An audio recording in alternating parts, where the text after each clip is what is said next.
No, he didn't, but he definitely made a case that it's something that should warrant a debate. This is Klay Thompson, his 5th year in the league. He has shot better than 40% from three-point range his entire career. He has never shot worse than 40% from three-point range in his entire NBA career. Former 11th overall pick in the NBA draft. This dude is special, no doubt about it. Reigning three-point shooting champion. And as a spot-up shooter, when you see him, when he catches fire, he's better than anybody in the game.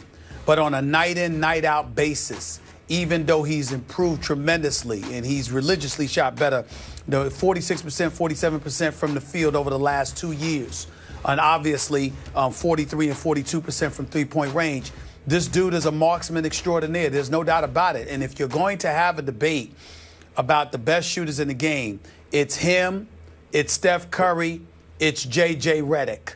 Those are the guys that you put up in there. I know Kawhi Leonard had a successful year shooting for three-point range, but he ain't on those dudes' level. As marksmen, shoot three-point snipers, these guys are just on another level. And so when I look at it, I'm still going to give the edge to Steph Curry because he does it off the dribble. He does it whether contested or not. He does a lot of things. Not to say that Klay Thompson doesn't do it, but he's usually catching and shooting. And obviously, he doesn't have the ball handling skills to shoot off the dribble the way that Steph Curry does. I'd still give Steph Curry a slight edge because he can do it under any circumstances.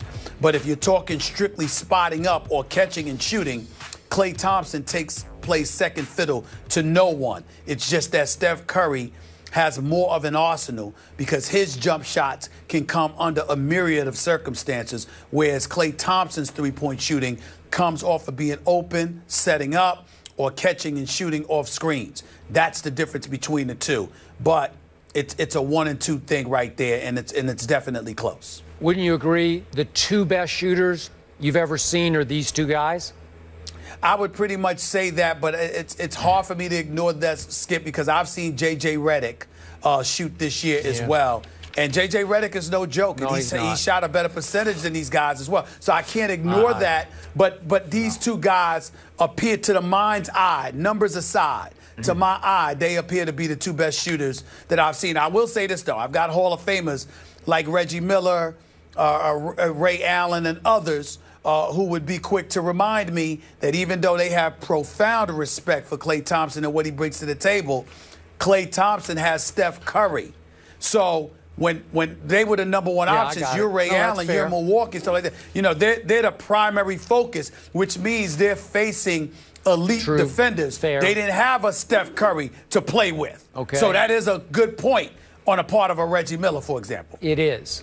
Now, back to my answer to this question. I do give Steph still a slight edge, but Klay can get hotter and he can get colder than Steph. Steph has always taken more threes and made a higher consistent percentage of threes than Klay has. But in Klay's case, I'm going to say it again. He scored 37 points in one quarter.